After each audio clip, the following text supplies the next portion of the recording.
Okay, good morning. यहाँ पे पूरा अटक रखा है, इसको बहुत से आता तो सही था। एक सेकंड, आप चलो चेयर पर उठाना। आप चेयर उठाइएगा। कहाँ से आ रखे हैं ये? आप कहाँ से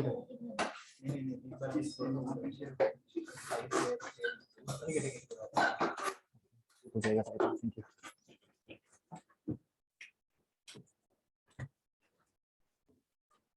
तो टेक्निकल आपका ये दूसरा सब्जेक्ट है ना? सोम आपका कंप्लीट हो चुका है और सेकंड आपका आरसीसी स्टार्ट हुआ अपना, और नॉन टेक क्या चल रहा है आपका? जीएस। ओके, ऑनलाइन चले गए? हाँ, सिलेबस पढ़ा। अब तू तो सिलेबस देखोगे तो कुछ है ही नहीं इसमें लिखा हुआ, तो इसमें अगर प्रॉपर सिलेबस पे देखोगे तो सिलेबस में तो इसमें क्या लिखा है? Design of slabs, simple and continuous beams, columns, footing single and combined, raft foundation. ठीक है, एलिवेटेड वाटर टैंक, यहाँ से क्वेश्चन पूछेगा नहीं, वाटर टैंक से क्वेश्चन कम ही आते हैं इसमें। ठीक है, तो नॉर्मल, हाँ, डिजाइनिंग नहीं पूछेगा, वो कन्वेंशनल का पार्ट है। जस्ट यहाँ से हूब स्ट्रेस हो गया, लॉन्गिट्यूडनल स्ट्रेस हो गए, या इसके अलावा और क्या पूछ सकता है? या आपका नॉर्मल कुछ आईएस कोडल प्रोविजन है वहाँ पे, जैसे आपके स्टील का पूछ लेता है कि कितना स्टील का रेनफोर्समेंट आप प्रोवाइड करोगे, वो चीजें पूछेगा, नॉर्मल है वो थोड़ा सा। और इसके अलावा आपका इनकेस्ड बीम एंड कॉलम, या आप स्टील में है इसका पोर्शन भी, इनकेस्ड बीम आप वहाँ पढ़ते हैं। ठीक है, यहाँ पे है नहीं इसका भी।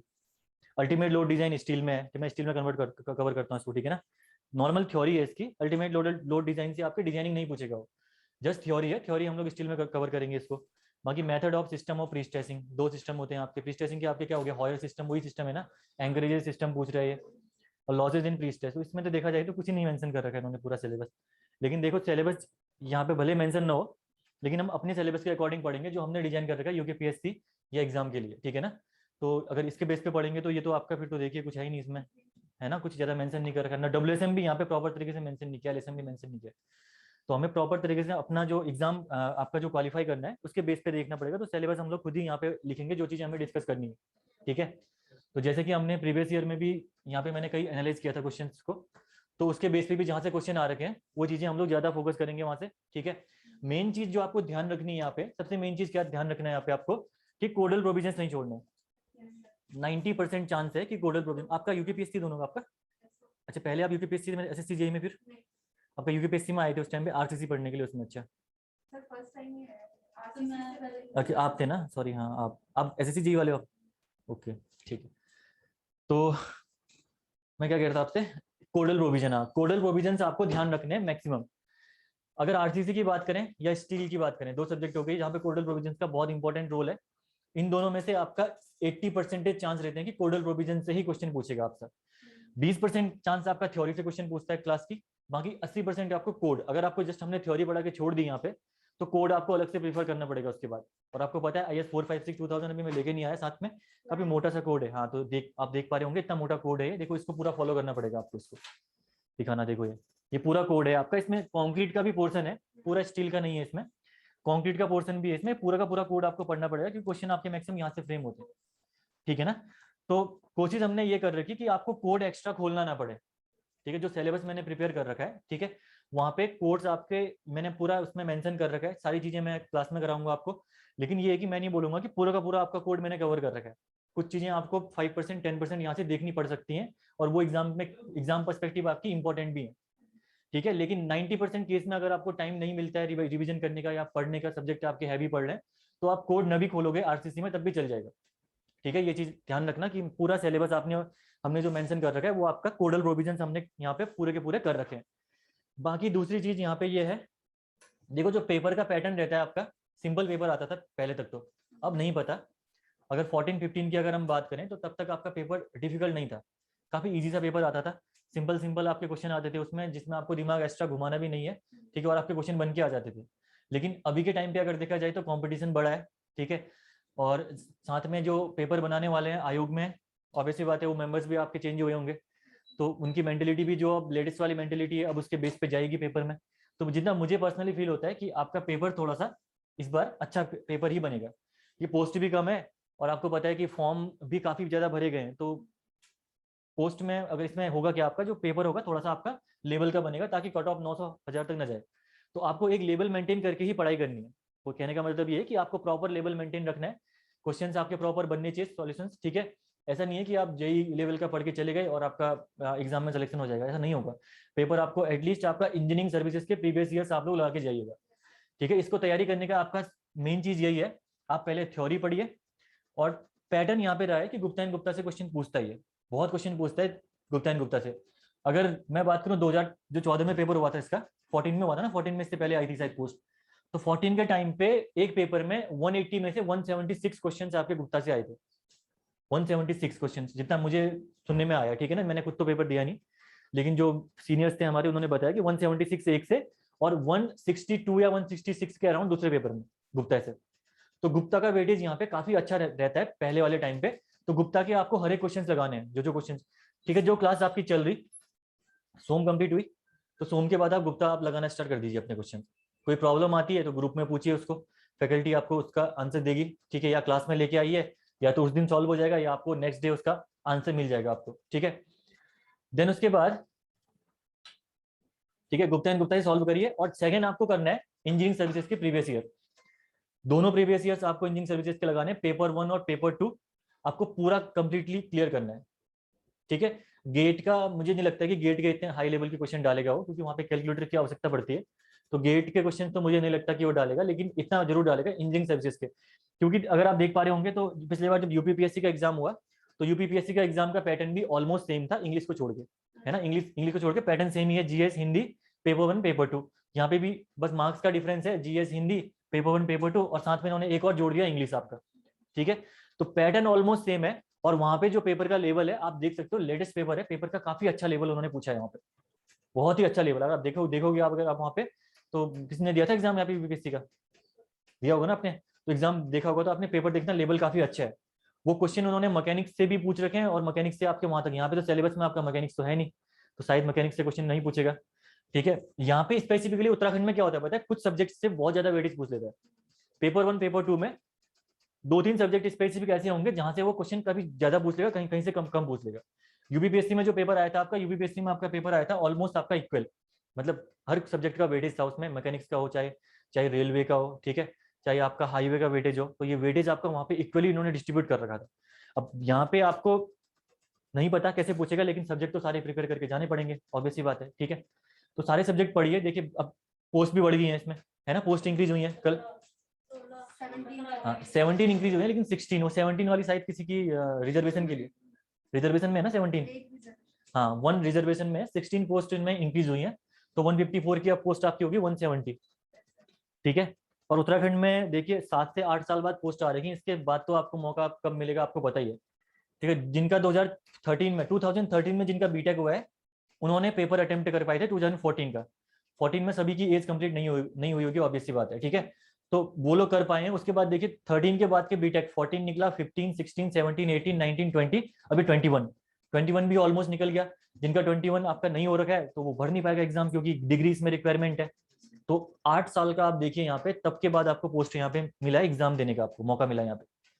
और अपने स्टेट की पोस्ट अपने स्टेट की होती है, सभी को पता है, अगर निकाल पाए तो भाई और स्टेट में आप देखो कहीं और निकाल के, राजस्थान में निकाल दिया आपने, तेलंगाना चले गए कहीं निकाल दिया आपने, आंध्र प्रदेश में निकाल दिया, तो प्रॉब्लम बहुत आती है वहाँ पे, दूसरे स्टेज में फेस करनी पड़ती है। ठीक, घर जाना है आपको, वहाँ पे 1 हफ्ते की छुट्टी लेके आओगे, 4 दिन आपको वहीं पहुंचने में लग जाएंगे, ठीक है ना।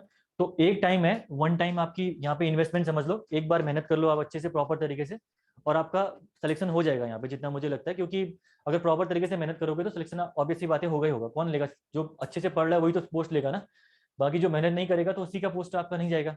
तो अच्छे से पढ़िए, आपका पोस्ट बन जाएगा यहाँ पे, ठीक है। लेकिन एक चीज ध्यान रखना कि जो आपको फोकस रखना है वो प्रॉपर फोकस हर सब्जेक्ट में, हिंदी को लाइटली मत लेना, ठीक है, इंग्लिश को भी लाइटली नहीं लेना है। जीएस में आपका उत्तराखंड का आपका वेटेज अगर मैं बताऊं तो 10 से 20 मार्क्स ये रहता था। वैसे वो इंक्रीज होना चाहिए मेरे हिसाब से, जितना मुझे लगता है पर्सनली, क्योंकि सारे स्टेट्स में अपना जो स्टेट का वेटेज रहता है वो काफी ज्यादा रखते हैं वो लोग, 50-60 मार्क्स का वेटेज। अगर आप राजस्थान में जाओगे पेपर देने के लिए एई का, तो 100 मार्क्स का वेटेज उनका अपने अपने स्टेट का जीएस का, जीएस बाहर का देते ही नहीं है। इंडिया के पर्सपेक्टिव में क्वेश्चन वही पूछेंगे जो राजस्थान से रिलेटेड है, अदरवाइज जीएस वो लोग पूछते ही नहीं है भाई, ठीक है। तो इससे क्या होता है कि राजस्थान के बच्चे ज्यादा सेलेक्ट होंगे वहाँ पे, ऑब्वियस सी बात है। तो यहाँ पे भी ऐसा पेपर का पैटर्न, अब मे भी क्या पता इस बार से कर लें ये लोग, क्वेश्चन का वेटेज बढ़ाएं। लेकिन अगर 2013 या 2007 के पैटर्न पे देखोगे तो वहाँ पे 20 या 15 मार्क्स का, यानी उसमें क्या हो जाता है कि फिर जो बाहर वाले हैं या हम हैं तो उसमें ज़्यादा डिफरेंस नहीं होता है। तो मेन चीज़ ये है कि अगर हमारा यहाँ एग्जाम देने के लिए कोई यूपी वाला भर रहा कोई पोस्ट या कोई और बाहर वाला भी भर रहा, तो उसके लिए भी आपके लिए इक्वल अपॉर्चुनिटी है अगर यहाँ पे एग्जाम दे रहे हैं तो, वैसे देखा जाए तो प्रीवियस पैटर्न के हिसाब से। ठीक है, और जो उत्तराखंड वाला है उसके लिए बेनिफिट क्या है कि आपका उत्तराखंड का ज़्यादा पूछा जाए उसमें। ठीक है, तो देखिए आरसीसी में जो सिलेबस हम लोग डिस्कस करते हैं, ठीक है, टाइम हमारे पास कमी है, 1.5 घंटे की क्लास है आपकी। क्लास मंडे से शायद ये इंक्रीज हो जाएगी इसके बाद, ठीक है, क्योंकि मेरा अभी वहाँ पे स्टिल चल रहा है गेट में, और यहाँ पे भी आरसीसी मेरी चल रही है जेई में, तो इस वजह से आपका थोड़ा सा टाइमिंग यहाँ पे हमने कम रखा है अभी इनिशियली। मंडे से आपकी क्लासेस की टाइमिंग भी हम लोग थोड़ा सा बढ़ाने की कोशिश करेंगे, ठीक है, इंक्रीज कर देंगे टाइमिंग आपकी। तो 1 घंटे हमारे पास अभी क्लास बची हुई है ऑलमोस्ट, ठीक है, तो हम लोग यहाँ पे डिस्कस करते हैं सिलेबस, ज़्यादा और चीज़ें डिस्कस नहीं करते हैं, फिर कभी करेंगे, किसी को कोई प्रॉब्लम होगी, कोई डाउट होगा, ठीक है, तैयारी कैसे करनी है, कौन सी बुक्स प्रीफर करनी है, तो उस चीज़ों के बारे में हम लोग डिस्कस कर लेंगे कुछ टाइम बाद, ठीक है ना।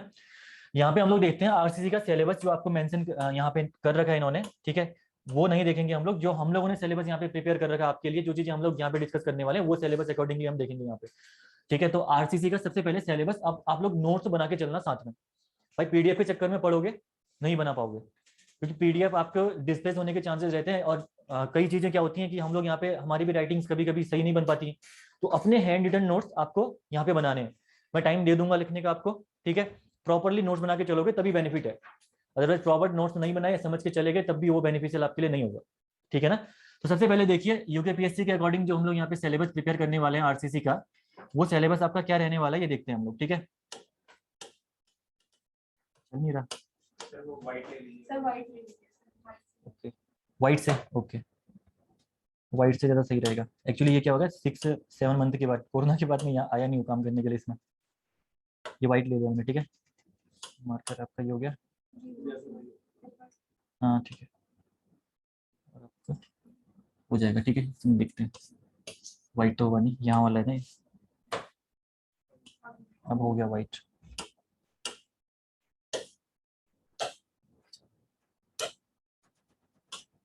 ठीक है, तो हेडिंग डालेगा आप लोग आरसीसी का सिलेबस हम लोग डिस्कस करेंगे। सबसे पहले फ्रेमवर्क अगर किसी चीज़ का तैयार करना है तो सिलेबस डिस्कस करना जरूरी है, क्योंकि अगर फ्रेमवर्क ही नहीं बना पाओगे तो फिर सब्जेक्ट आप लोग डिस्कस कैसे करोगे, है ना। तो बेसिक हमें सबसे पहले यहाँ पे हम लोग डिस्कस करेंगे पहली यूनिट आपकी, और वो पहली यूनिट आपकी रहेगी इंट्रोडक्शन, ठीक है, इंट्रोडक्शन आपकी पहली यूनिट रहने वाली है, जहाँ पे आप लोग बेसिक चीजें डिस्कस करोगे जो कि आपकी आने वाले टाइम पे डब्ल्यूएसएम हो गया या एलएसएम हो गया वो यूज होंगी। अगर इंट्रोडक्शन आपने नहीं पढ़ा, मैं डायरेक्ट डब्ल्यूएसएम में लेके जाऊं तो चीजें समझ में नहीं आएंगी उसके बाद। तो इंट्रोडक्शन की कुछ क्लास देखेंगे हम लोग, 2-3 घंटे 3-4 घंटे हम लोग यहाँ पे प्रॉपर तरीके से देखेंगे कि चीजें आपकी डब्ल्यूएसएम में क्या आपकी यूज होने वाली है, स्ट्रेन कैसे उन्होंने कंसिडर कर रखा है, ठीक है, कॉन्क्रीट के ग्रेड्स कौन कौन से होते हैं, थोड़ा कॉन्क्रीट के बारे में डिस्कस करना पड़ेगा ना। आरसीसी है क्या, आरसीसी का फुल फॉर्म ही क्या है, रेनफोर्स्ड सीमेंट कॉन्क्रीट। तो देखा जाए तो रेनफोर्समेंट और कॉन्क्रीट का मिक्सचर ही तो है आरसीसी, है ना। तो रेनफोर्समेंट और कॉन्क्रीट का मिक्सचर है, तो थोड़ा कॉन्क्रीट आपको पढ़नी पड़ेगी। वैसे कॉन्क्रीट टेक्नोलॉजी आप लोग प्रॉपर तरीके से डिस्कस करोगे बीएम में, ठीक है। तो हम लोग सब्जेक्ट ओवरलैप नहीं करेंगे, जो चीजें टेस्ट टेस्ट आप लोग वहां पे डिस्कस करते हो तो हम यहाँ पे टाइम वेस्ट नहीं करेंगे वो करके, ठीक है, ओवरलैपिंग नहीं करेंगे हम लोग, यहाँ पे रिक्वायरमेंट के हिसाब से देखेंगे, जो हमारी रिक्वायरमेंट है उसके हिसाब से हम लोग यहाँ पे डिस्कस करेंगे आपकी कॉन्क्रीट, लेकिन कॉन्क्रीट थोड़ी सी डिस्कस करनी आपको यहाँ पे है, ठीक है। ये तो हो गया आपका इंट्रोडक्शन। देन उसके बाद सेकंड में आप डिस्कस करोगे डब्ल्यूएसएम, अगली यूनिट आपकी आएगी डब्ल्यूएसएम, वर्किंग स्ट्रेस मेथड, इसका फुल फॉर्म है वर्किंग स्ट्रेस मेथड। सेकंड आपका है working stress method, okay. Then working stress method के बाद थर्ड यूनिट आपको डिस्कस करनी है यहाँ पे लिमिट स्टेट डिजाइन या limit state method, LSM, limit state method, limit state method. और इसमें आप लोग डिजाइनिंग किसकी पढ़ोगे, बीम की, ठीक है, जो continuous and simply supported beams वाला सिलेबस दे रखा है वो ऑलमोस्ट यही चीजें हैं, वहां पे कंटिन्यूअस नहीं है, सिंपली सपोर्टेड से क्वेश्चन पूछेगा, सिंपल सी बात है, ठीक है। तो ये हो गया आपका लिमिट स्टेट मेथड। देन इनके कोडल प्रोविजंस के लिए भी एक यूनिट आपकी मैंने अलग से डाल रखी। मैं क्या करता हूँ, देखो इंट्रोडक्शन जब मैं पढ़ाऊंगा उसके बाद डब्ल्यूएसएम और एलएसएम में मैं आपको सिर्फ और सिर्फ थ्योरी और जो डेरिवेशन आपके इंपॉर्टेंट है, डेरिवेशन तो हम लोग बहुत ज्यादा करेंगे नहीं क्योंकि ऑब्जेक्टिविटी हमको यहाँ पे मेंटेन करनी है, तो जो रिक्वायरमेंट आपकी एग्जाम के पर्सपेक्टिव है वो चीजें हम लोग डब्ल्यूएसएम और एलएसएम की थ्योरी डिस्कस करेंगे। उसके बाद इनके कोडल प्रोविजन के लिए मैं ओवरलैपिंग ताकि न हो आपकी, उसके लिए मैंने अलग से यूनिट बना रखी है, यहाँ पे मैं लिखूंगा IAS codal provision, IAS codal provisions for beams, IAS codal provisions for beams, ठीक है। बीम्स के लिए आप कोडल प्रोविजंस को डिस्कस करोगे इसके बाद, ठीक है। कितना आप मैक्सिमम इसमें रेनफोर्समेंट लेते हो, कितना मिनिमम रेनफोर्समेंट लोगे आप इसमें, ठीक है।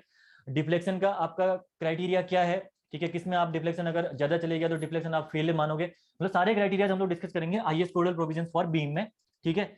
देन उसके बाद 5th यूनिट में आप डिस्कस करोगे किसके बारे में, सीयर के बारे में।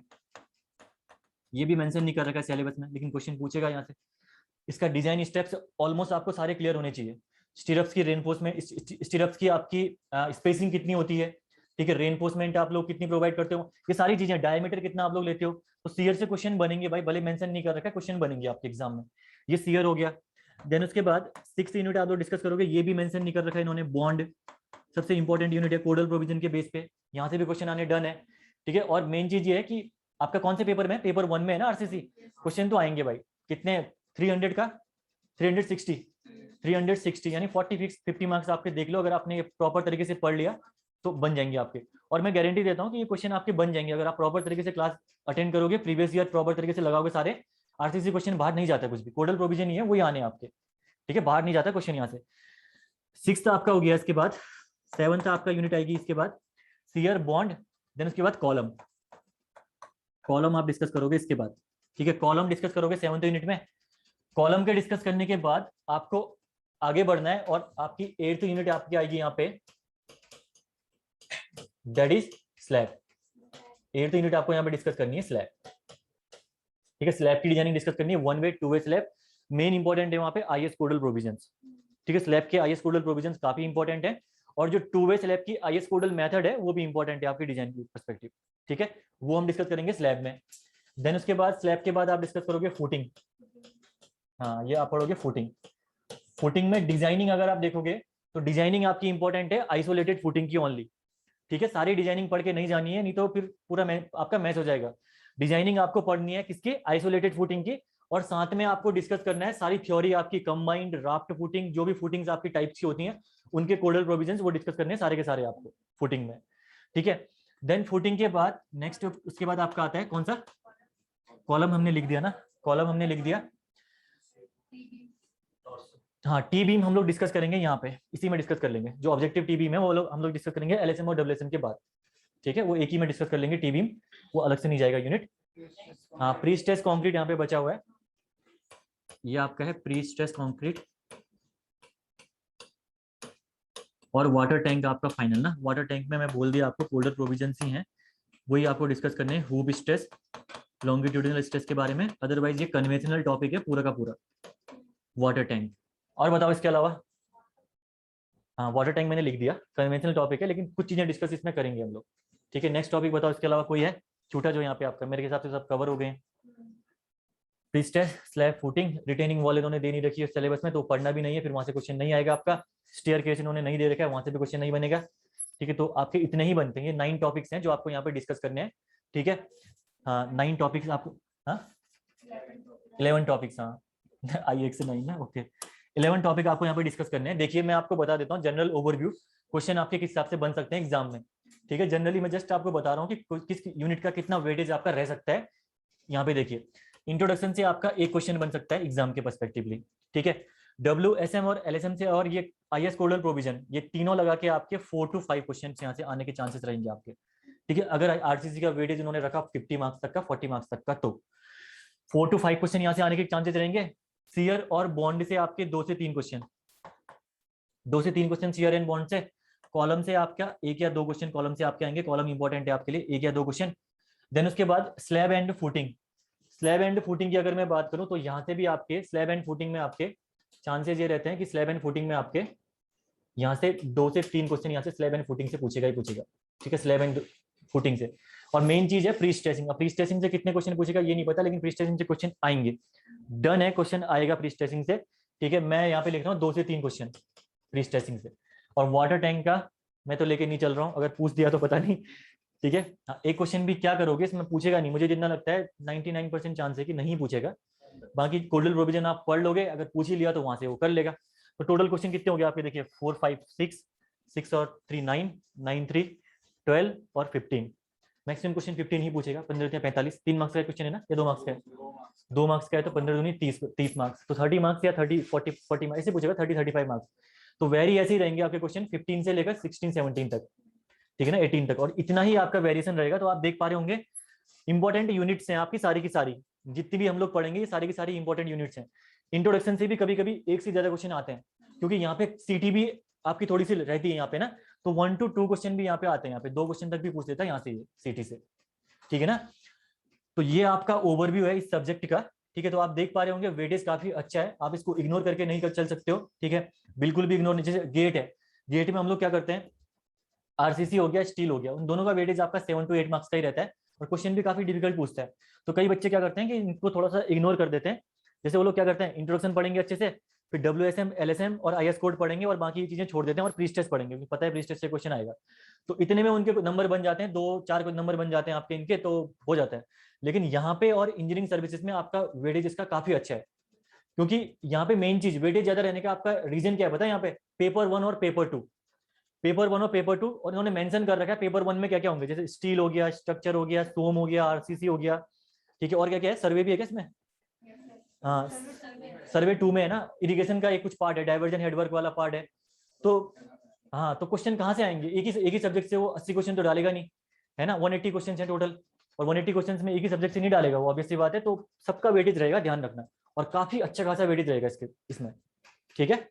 तो ये सिलेबस है आपका, अगर इसमें कोई छूट गया तो बताओ, बाकी तो मेरे हिसाब से कर लिया मैंने पूरा का पूरा, यही सिलेबस हमने प्रिपेयर कर रखा है आपके आरसीसी के लिए, यूकेपीएससी के लिए, और इतना ही आप डिस्कस करने वाले हो यहाँ पे, ठीक है। और ऑब्जेक्टिविटी हमारा मेन एम है, सब्जेक्टिविटी के हिसाब से हम नहीं चलेंगे, ठीक है। देन उसके बाद कर लिया ये सबने, नोट डाउन कर लिया। नेक्स्ट हम लोग देखते हैं इसके बाद, अब हम लोग डिस्कस करते हैं पहली यूनिट आप लोग डालना इंट्रोडक्शन, अगली यूनिट आप लोग डिस्कस करेंगे यहाँ पे इंट्रोडक्शन। अब स्टार्ट होगी आपकी RCC unit 1, and unit 1 is introduction.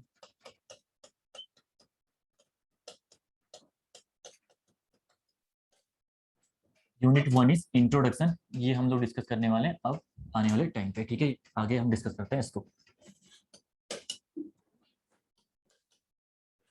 ये हो गया आपका यूनिट 1, ठीक है। तो इंट्रोडक्शन में सबसे पहले तो देखो आरसीसी का फुल फॉर्म ही लिख लो पहले, और इसका कोड लिख लो, कौन सा कोड आपका यहाँ पे यूज करने वाले हो आप लोग। तो आरसीसी का अगर फुल फॉर्म की मैं बात करूं तो आरसीसी आपका रेनफोर्स्ड, हाँ, reinforced cement concrete, concrete cement मत कर देना कई लोग, concrete cement, reinforced cement concrete, reinforced cement concrete आपका इसका आरसीसी का आपका फुल फॉर्म है, ठीक है। यानी आप देख पा रहे होंगे कोई भी अगर आरसीसी स्ट्रक्चर आप बना रहे हो तो वहां पे आपका रेनफोर्समेंट का भी यूज है, कंक्रीट का भी यूज है। अब इन दोनों का यूज क्यों है अभी थोड़ी देर में डिस्कस करेंगे इसके बारे में, रेनफोर्समेंट हम क्यों अप्लाई करते हैं, क्यों कंक्रीट का यूज कर रहे हैं हम लोग, ये बेसिक में हम डिस्कस करके चलेंगे अभी, ठीक है। अगर इसके आईएस कोड की मैं बात करूं तो यहाँ पे आप आईएस कोड लेके चलते हो, IS 456-2000, एक क्वेश्चन आपका यहाँ से बनेगा आईएस कोड से, ध्यान रखना एग्जाम में एक क्वेश्चन आपका आईएस कोड से बनेगा। आरसीसी का जैसे IS 456-2000 है, स्टील का आपको पता ही है IS 800-2007 है, ठीक है।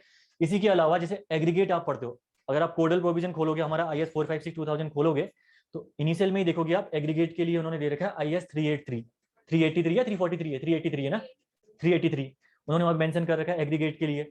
वैसे ही आपको सीमेंट के लिए आपके कोड्स हैं, ठीक है, आपके ब्रिक्स के लिए कोड्स हैं बहुत से, टेस्टिंग के लिए, प्रिपरेशन के लिए बहुत से कोड्स हैं, वो कोड्स आपको डिस्कस करने हैं, सारे कोड्स देख लेना आप लोग, ठीक है। पहले उन कोड्स का कंपाइलेशन करना, एक कोड का पूरा बना लेना, एक क्वेश्चन 2 क्वेश्चन उन कोड से आपका पूछेगा एग्जाम में, डन है, ठीक है ना। आरसीसी का कोड मैंने यहाँ पे डिस्कस कर दिया। देन इसके बाद अब हम डिस्कस करते हैं इंट्रोडक्शन। इंट्रोडक्शन में हम लोग स्टार्ट करते हैं आपका कंक्रीट से, ठीक है, थोड़ा सा हम लोग कंक्रीट के बारे में भी डिस्कस करेंगे। तो कंक्रीट डिस्कस करने के बाद फिर हम लोग जाएंगे आरसीसी यानी स्टील में, स्टील में हम लोग उसके बाद डिस्कस करेंगे, ठीक है। तो यहाँ पे आप लिखना पहले how to prepare the concrete,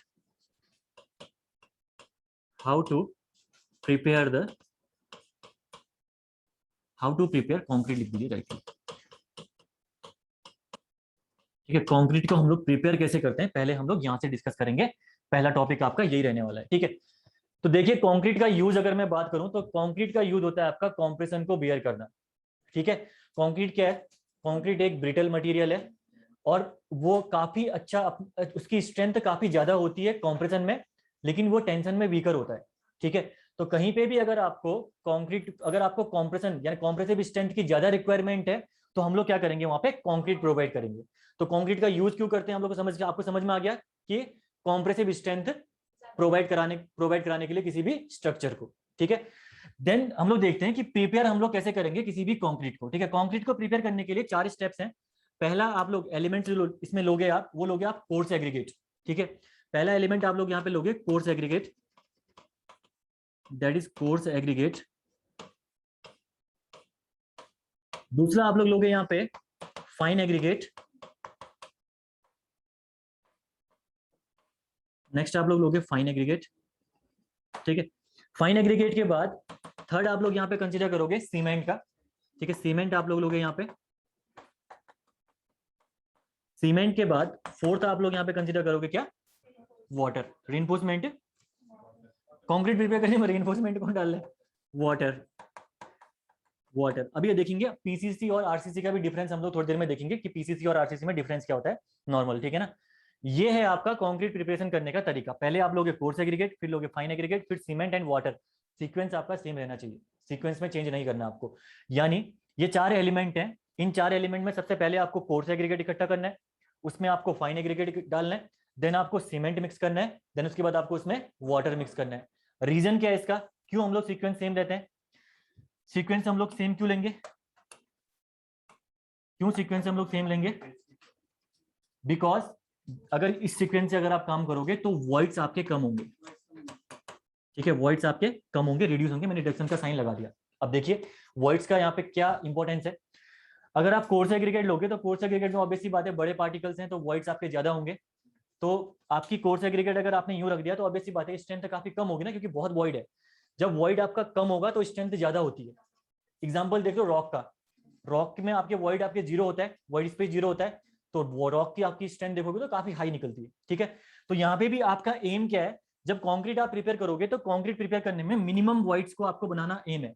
ठीक है, और इस मिनिमम वॉइड का आपका एम, यहाँ पे देखिए एम आपका है मिनिमम वॉइड, मिनिमम वॉइड आपका एम है। और मिनिमम वॉइड आपका एम किस लिए है, ताकि आपको स्ट्रेंथ अच्छी मिल पाए। ठीक है, स्ट्रेंथ आपकी इंक्रीज हो पाए और आपकी स्टिफनेस भी आपकी इंक्रीज हो पाए, स्ट्रेंथ एंड स्टिफनेस आपकी इंक्रीज हो जाए। ये आपका रीजन है वॉइड्स को मिनिमाइज करने का। ठीक है, तो आपने क्या करा, पहले कोर्स एग्रीगेट पकड़ा, कोर्स एग्रीगेट में आपने मिक्स किया फाइन एग्रीगेट, थोड़ा सा वॉइड्स आपके कम हुए। ठीक है, लेकिन अभी भी वॉइड्स होंगे। देन उसके बाद आप क्या करोगे, सीमेंट लोगे, तो सीमेंट आपका वॉइड्स को कंप्लीटली क्या कर देगा, फिल कर देगा। देन उसके बाद आप वाटर का यूज करोगे फॉर द हाइड्रेशन। ठीक है ना, वाटर का यूज करोगे हाइड्रेशन, जिससे आपकी स्ट्रेंथ आपकी गेन होगी। ठीक है, तो ये आपका कंक्रीट है, जो कंक्रीट आपकी इस मेथड से प्रिपेयर होगी, इससे आपके वॉइड्स मिनिमम होंगे। और मिनिमम अगर वॉइड्स होंगे तो आपके, मैंने यहाँ पे साइन लगा रखा है डिक्रीज का। ठीक है, डिक्रीज वॉइड्स, तो मिनिमम वॉइड जब मिलेंगे तो स्ट्रेंथ आपकी बढ़ेगी, स्टिफनेस आपकी बढ़ेगी। ठीक है, स्टिफनेस क्या होती है, स्टिफनेस क्या होती है, अगर कोई स्ट्रक्चर है, हाँ अगर आपका लोड है, ठीक है ये लोड है, यहाँ पे एक बीम है, देखिए बीम है, इस बीम में अगर आपने कंटिन्यूअस लोडिंग अप्लाई कर रहे हो बार बार, तो वो जो रेजिस्टेंस आप लोगों को प्रोवाइड करेगा, ठीक है, वो रेजिस्टेंस आपका कहलाता है स्टिफनेस। ठीक है ना, अगर किसी बीम में या किसी स्ट्रक्चर में आप परमानेंट आप लोडिंग अप्लाई कर रहे हो तो वो रेजिस्टेंस किस फॉर्म में आपको देगा, स्टिफनेस के फॉर्म में आपको रेजिस्टेंस देगा। ठीक है, इसको बोलते हैं स्टिफनेस। ठीक है, ऐसे आप प्रिपेयर करोगे कंक्रीट को, इसको आप लिख लीजिए, लिख दिया होगा ऑब्वियसली बात है आपने। आगे बढ़ू मैं, देन उसके बाद नेक्स्ट है आपका अगला। अब हम लोग देखते हैं, एक इंग्रेडिएंट आपने डिस्कस कर लिया यहाँ पे कंक्रीट, अगला जो इंग्रेडिएंट है यहाँ पे रेनफोर्समेंट। अब रेनफोर्समेंट का देखते हैं कि रेनफोर्समेंट का यूज क्यों है, कैसे हम लोग रेनफोर्समेंट हम लोग यहाँ पे यूज करेंगे, कहाँ पे हमें रेनफोर्समेंट यूज करनी है। ठीक है, ये कॉन्सेप्ट आपके सारे डिजाइनिंग में यूज होते हैं, ध्यान रखना। ठीक है, तो नेक्स्ट आपका कॉन्सेप्ट है कॉन्सेप्ट नंबर 2, ठीक है, जिसको मैं हैश से दिखा रहा हूँ यहाँ पे, दैट इज रेनफोर्समेंट। अब रेनफोर्समेंट का हम लोग यूज कैसे करेंगे, देखिए मैं इसके लिए एक बीम कंसीडर कर रहा हूँ। ठीक है, डायग्राम तो यहाँ पे उतने अच्छे बनते नहीं है, ठीक है, तो मैनेज कर लेना आप लोग। यहाँ पे एक बीम कंसीडर कर रहा हूँ। ठीक है, इस बीम में सिंपली सपोर्टेड बीम मैंने ले ली यहाँ पे, और ये सिंपली सपोर्टेड बीम में कोई भी लोडिंग आप ऊपर से अप्लाई कर दो, मैं यहाँ पे यूडीएल अप्लाई करवा रहा हूँ। ये आपका यूडीएल इसके ऊपर लग रहा है ऐसे। ठीक है, यूडीएल आपका लग रहा है। इस यूडीएल के बाद अगर आप इसका डिफॉर्मेशन देखोगे तो डिफॉर्मेशन कैसे आएगा, इसका डिफॉर्मेशन देखना इसका, तो डिफॉर्मेशन आपका इसका बन के आएगा कुछ ऐसा। ठीक है, ये लोड ऊपर लग रहा, तो ऑब्वियसली बात है जो ऊपर वाला पार्ट है वो आपका नीचे दबेगा और बॉटम वाला पार्ट एक्सटेंड होगा। ठीक है, ऑब्वियसली बात है, ये चीज आपको ध्यान में होगी। तो आपका डिफॉर्मेशन का जो डायग्राम बन के आएगा, ये कुछ डिफॉर्मेशन का आपका पैटर्न बन के आएगा। ठीक है, ये जब आपका लोडिंग लगाया आपने W किलो न्यूटन पर मीटर, कौन सा लोड है, यूडीएल लोड है ना, यूडीएल की यूनिट क्या होती है, किलो न्यूटन पर मीटर। तो यहाँ पे आपने अप्लाई कर रखा है W किलो न्यूटन पर मीटर का, आप पॉइंट लोड भी यहाँ पे अप्लाई कर सकते थे, कोई भी अप्लाई करो, कोई मतलब नहीं है। ठीक है, तो डिफॉर्मेशन आपका ये आया।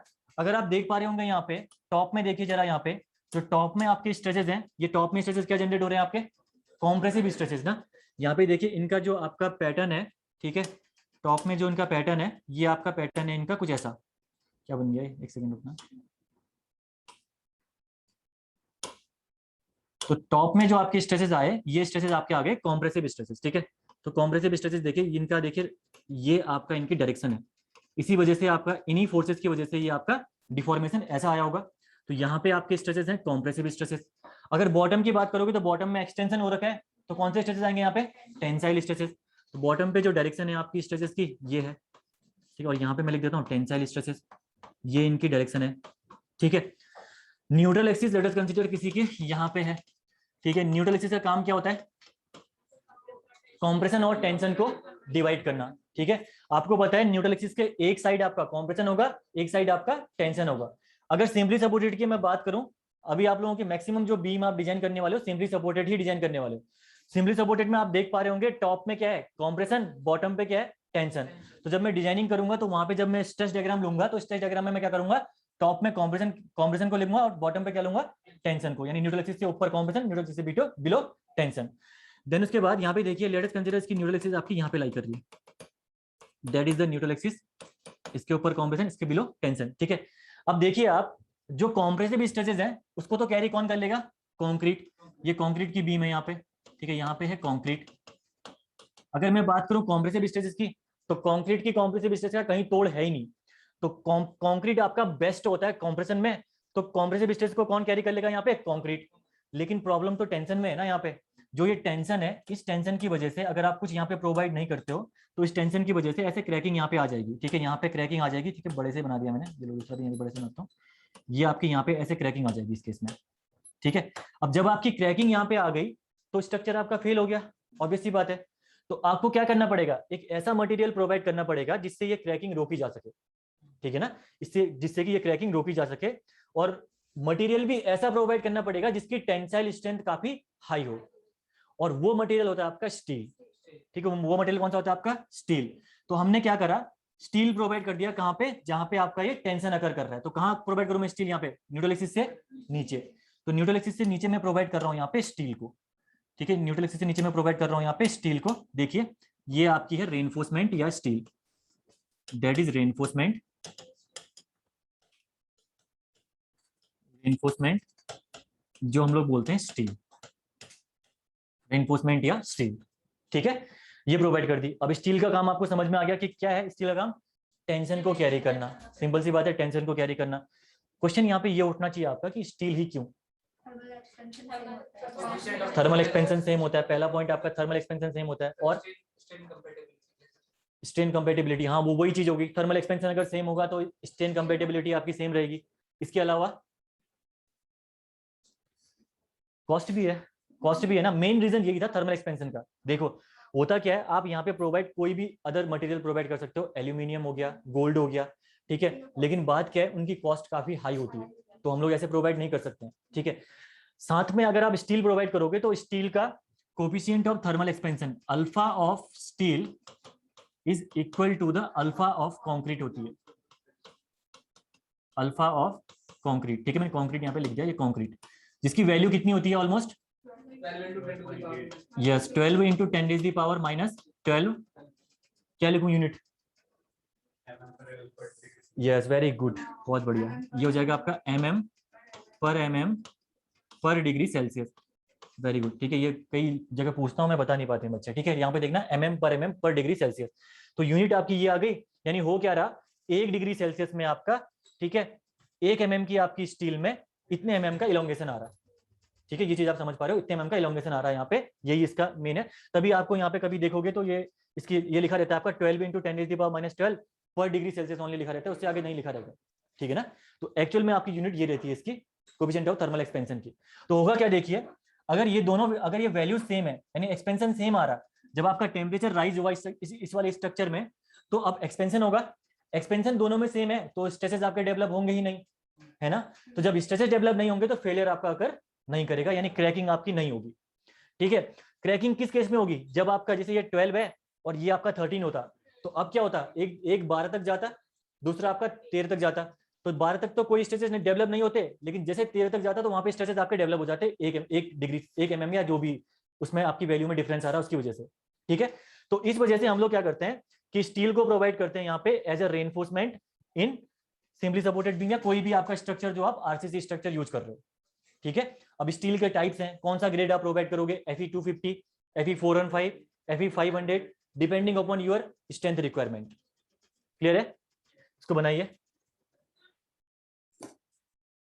ठीक है ना, इसको बनाइए फटाफट, देन उसके बाद इसकी थ्योरी थोड़ा सा लिख लो यहाँ पे।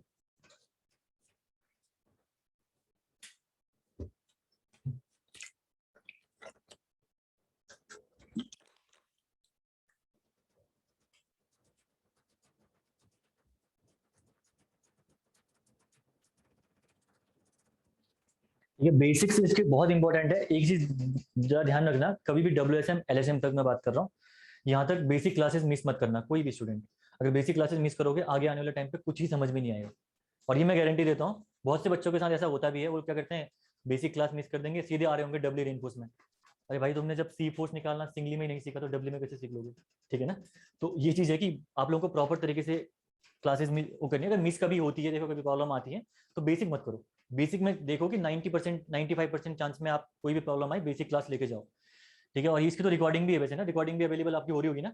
हाँ, तो वैसे तो आपकी प्रॉब्लम नहीं आएगी, वैसे तो रिकॉर्डिंग आप देख सकते हो बेसिक्स में भी, अगर आपकी दिक्कत नहीं आएगी। लेकिन ऑफलाइन क्लासेस में अगर जाएगा तो ऑफलाइन में थोड़ी दिक्कत आती है इसमें। ठीक है ना, क्योंकि बेसिक ही अभी देखोगे आप, जो ये कॉन्सेप्ट मैं यहाँ पे समझा रहा हूँ सारे कॉन्सेप्ट आपकी डिजाइनिंग में यूज होने हैं। ठीक है, सब कॉन्सेप्ट आपके एक एक कॉन्सेप्ट यूज होगा आपको डिजाइनिंग में, मैं बताऊंगा। आप देखना जो बेसिक में पढ़ाऊंगा, आप देख लेना कहाँ पे कौन सा कॉन्सेप्ट यूज नहीं हुआ, मेरे को बताना। सब कॉन्सेप्ट यूज होते हैं बेसिक के। ठीक है, और बहुत सी जगह लोग क्या करते हैं सीधे WSM ही स्टार्ट कर देते हैं। और WSM स्टार्ट करोगे तो बच्चा समझेगा क्या, पहले बेसिक तो पढ़ेगा, बेसिक ही नहीं पढ़ेगा तो आपका समझेगा क्या वो। ठीक है ना, तो आप प्रॉपर तरीके से बेसिक पढ़िए पहले, अच्छे से आपका सिलेबस होगा, टाइम पे हो जाएगा पूरा सिलेबस। ठीक है, बाकी अपना मेहनत आपके हाथ में भाई। ठीक है, गारंटी ये नहीं होती है कि हम लोग यहाँ पे पूरा पढ़ा देंगे तब भी आपके फुल मार्क्स आ जाएंगे। गारंटी आपके हाथ में होती है कि आप कितना उस चीज को क्या कर पा रहे हो, हाँ गेन कर पा रहे हो, साथ में आप उसको प्रैक्टिस कितना कर पा रहे हो क्लास में, घर में सॉरी। ठीक है ना, घर में जितना प्रैक्टिस करोगे उतना आपको बेनिफिट होगा। मेन चीज क्या होती है ना, मैं आपको बताता हूँ। एक चीज देखा ये गया है कि यूपीपीएससी नया क्वेश्चन कोई फ्रेम नहीं करती है, कम क्वेश्चन करती है, नया 2-4 क्वेश्चन फ्रेम करेगी नया, बाकी सारे प्रीवियस ईयर आएंगे देखना, चाहे वो गेट के हो, ESE के हो, या किसी और इंजीनियरिंग सर्विसेज के एग्जामिनेशन को। जैसे साउथ के एग्जामिनेशन के क्वेश्चन काफी अच्छे होते हैं, तो वहां से उठा के डाल देते हैं ये लोग, तो नया क्वेश्चन फ्रेम नहीं होता है। तो कोशिश ये करो कि जितने आपके ऑब्जेक्टिव क्वेश्चन है सारे आप लगा लो। अगर सारे ऑब्जेक्टिव आपने लगा दिए तो क्वेश्चन उससे बाहर जाएगा ही नहीं, देख लेना आप लोग। और जिस दिन पेपर दे के आओगे उस दिन मेरे से कहना, देख लेना आप लोग उस टाइम पे क्वेश्चन नहीं जाएगा बाहर, गारंटी है। इंजीनियरिंग सर्विसेज में ही अगर आपने सारे प्रीवियस ईयर लगा दिए तब भी आपके क्वेश्चन बन जाते हैं, तो ये तो आपका PSC स्टेट PSC एग्जाम है भाई, उससे तो डाउन ही आएगा पेपर। ये बन गया ना, जरा लिखिए इसके बारे में 2-3 point. above neutral axis, above neutral axis concrete resist the applied stresses, concrete resist the applied stresses, concrete resist the applied stresses। ये ऑनलाइन बच्चे नहीं आते क्या कोई क्लास में, ऑन भी किया ना, उन्होंने किया ऑनलाइन, ऑनलाइन कोई आता है? अच्छा, रिकॉर्डिंग वाले होंगे, लाइव ऑनलाइन नहीं होंगे। अच्छा, इसमें एक नहीं है, वो हमारा ही है यहाँ का। ठीक है, तो लिखिए, चलो कोई नहीं, लिखिए इसमें। बट क्रैक्स में डेवलप, बट क्रैक्स में डेवलप, क्रैक्स में develop in the bottom of the beam, in the bottom of the beam due to tension, due to tension। ठीक है, देन अगला पॉइंट लिखिए इसमें। so we provide a material, so we provide a material whose ductility is high, whose ductility is high, अभी समझाता हूं इसको मैं। ठीक है, whose ductility is high because if ductility increases, because if ductility increases that is tensile strength increases. That is tensile strength increases. Tensile strength increases. Then full stop करके लिखिए. That's why we use steel. That's why we use steel. ठीक है, और steel का मैंने यहाँ पे reason आपको बता ही दिया है. ये चीज आपने लिखी ली होगी. Coefficient of thermal expansion of steel equal to concrete. ये आप लिख लेना खुद. एक पॉइंट यहाँ पे आया कि डक्टिलिटी अगर ज्यादा होगी तो टेंसाइल स्ट्रेंथ ज्यादा होगी. समझ पा रहे होंगे. ऑब्वियस सी बात है. डक्टिलिटी होती क्या है? अगर सिंपल वर्ड में हम देखें, टेक्निकल अगर आप देखोगे ही नहीं, अगर ये कोई बार है, ठीक है, इस बार में अगर आपने टेंशन अप्लाई कर रखा है, यहाँ पे भी टेंशन अप्लाई कर रखा है, तो ऑब्वियस सी बात है इसमें इलोंगेशन अगर करेगा. अगर डक्टाइल बार है, ठीक है, तो इसमें आपका इलोंगेशन अगर करेगा कुछ ऐसे, ये बार इलोंगेट होगी. ये इलोंगेशन ही आपका क्या कहलाता है? डक्टिलिटी. ठीक है, इसको आप लोग बोल सकते हो, अगर डेफिनेशन के तौर पे बोलोगे तो under the tension plastic deformation is called the ductility. Simple आपका इसका डेफिनेशन है. ठीक है, तो under the tension plastic deformation is called the ductility. तो टेंसाइल स्ट्रेंथ जिसकी जितनी ज्यादा होगी उतना वो ज्यादा क्या होगा? स्ट्रेच होगा. अगर टेंसाइल स्ट्रेंथ कम है तो क्या हो जाएगा? वो ब्रेक हो जाएगा बीच में से. ठीक है, तो इसीलिए मैंने यहाँ पे लिखा है कि टेंसाइल स्ट्रेंथ जिसकी आपकी डक्टिलिटी ज्यादा होती है तो उसकी टेंसाइल स्ट्रेंथ भी ज्यादा होती है. इसीलिए हमने स्टील का यूज किया. एल्यूमिनियम और गोल्ड हमारा क्या होता है? एक तो कॉस्टली होता है, दूसरा आपका coefficient of thermal expansion match नहीं करता है, तो हम लोग वो यूज नहीं करते हैं. ठीक है,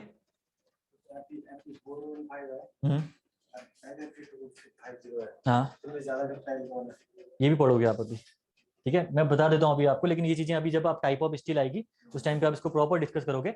वहाँ पे Fe250 आपकी ज्यादा डक्टाइल होती है. ठीक है ना? किसकी?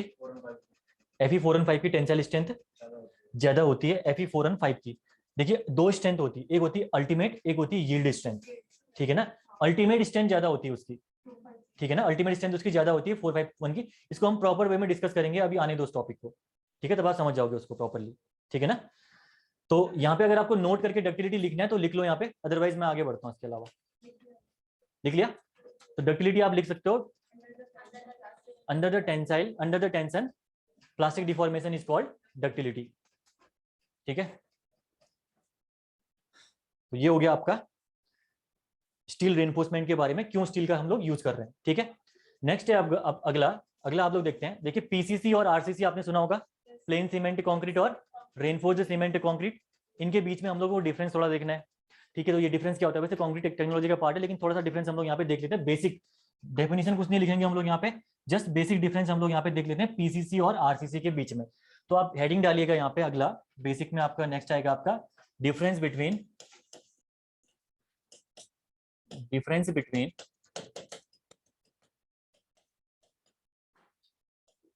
PCC and RCC. और पीसीसी आपको बताइए क्या है? Plane cement concrete. और आरसीसी आपका रेनफोर्स्ड सीमेंट कंक्रीट. ठीक है, तो यहाँ पे आप एक साइड लिखिए plane cement concrete.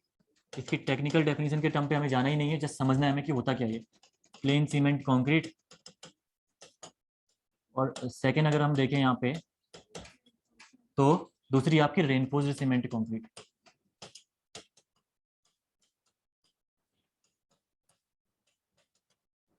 Reinforced cement concrete, reinforced cement concrete, इसका डिफरेंस आपका क्या होता है? ठीक है, जैसे आपने अभी क्वेश्चन पूछा कि इसमें ज्यादा किसकी. पहली बात तो इसमें यहाँ पे ये हमने डिस्कशन नहीं किया. आप शायद ये समझ रहे होंगे कि जिसकी ज्यादा, जितनी टेंसाइल स्ट्रेंथ ज्यादा है उतनी टेंशन ज्यादा होगा. ये हमने डिस्कस नहीं किया. मैंने बोला देखा ये गया है कि जिसकी डक्टिलिटी हाई है उसकी टेंसाइल स्ट्रेंथ ज्यादा होती है. देखा ये गया मैंने ये नहीं कहा कि हमेशा ये वैलिड होगा हर किसी केस में. ठीक है ना? तो इसी वजह से हम लोगों ने वहां पे स्टील का यूज किया. ठीक है, अभी इसके बारे में डिस्कस करेंगे बाद में प्रॉपर वे में. अभी आने वाला टॉपिक हो, कार्बन का इफेक्ट भी आप लोग पढ़ोगे वहां पे, क्या कार्बन का इफेक्ट रहता है इसमें. ठीक है ना? प्रॉपर तरीके से डिस्कस करोगे इसका आप.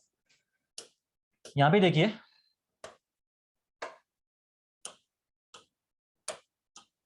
प्लेन सीमेंट कंक्रीट में हमको क्या करना है. देखिए जब आप प्लेन सीमेंट कंक्रीट आप प्रिपेयर करोगे तो सिंपल सा आपको कुछ नहीं करना, एक फोमवर्क लेना है.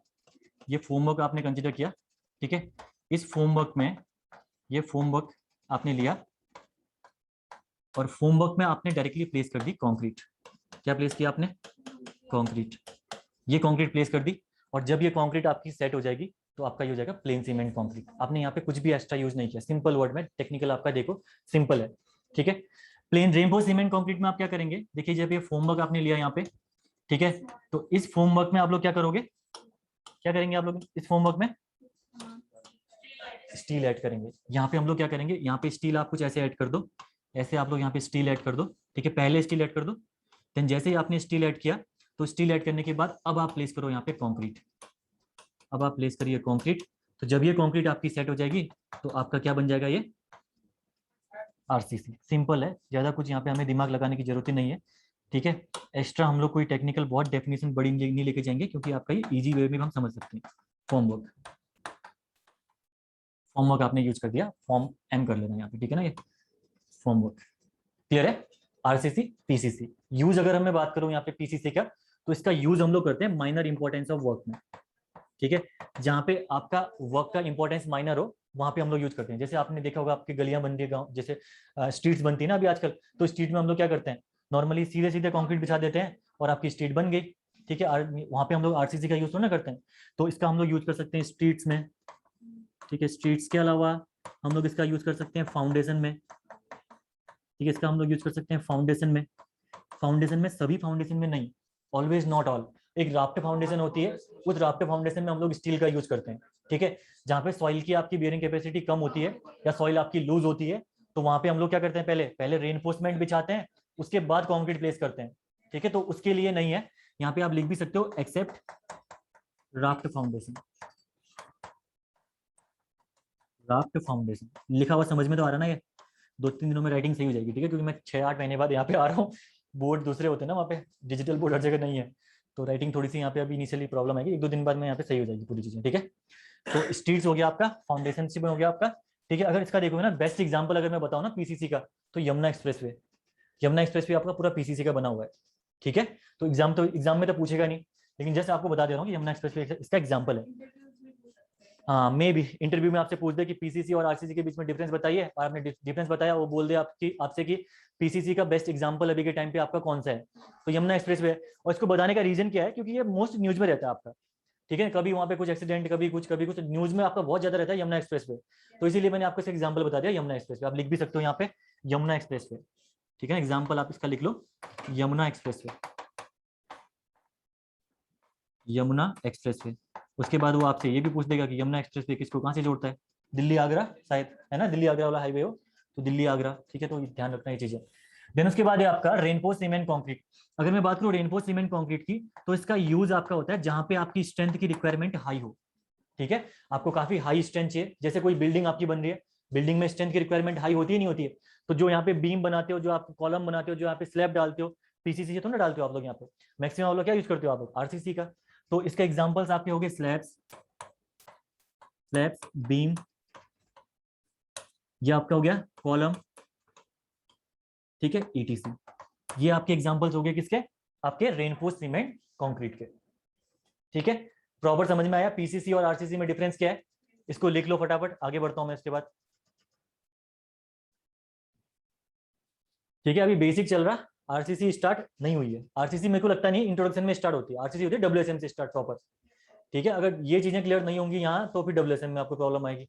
तो ये अभी जिनको आता भी है, तो आप लोग सिर्फ रिवीजन के तौर पे देख लीजिए, डब्ल्यूएसएम से हम लोग नई चीजें डिस्कस करेंगे, वहां से डिजाइनिंग भी आप पढ़ोगे, सब चीजें पढ़ोगे उसके बाद।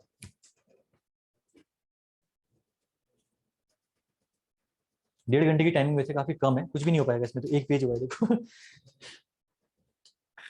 कोई नहीं, कल मंडे से देखते हैं, 2-2.5 घंटे कर देंगे उसके बाद आपकी टाइमिंग ना, हाँ, ताकि स्टील आपकी जल्दी भी निपटे, ठीक है। वैसे सॉरी आरसीसी, इसके बाद स्टील होगी।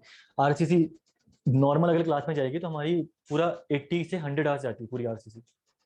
जब कन्वेंशनल अप्रोच हम लोग लेके चलते हैं, एसएससी जेई में हम लोग पढ़ाते हैं, या गेट में पढ़ाते हैं, गेट में आपका इसका है 70 आवर्स का, एसएससी जेई में ऑलमोस्ट 90 आवर्स का, इंजीनियरिंग सर्विसेज में 100 आवर्स का, ये रहता है हमारा आरसीसी का पैटर्न।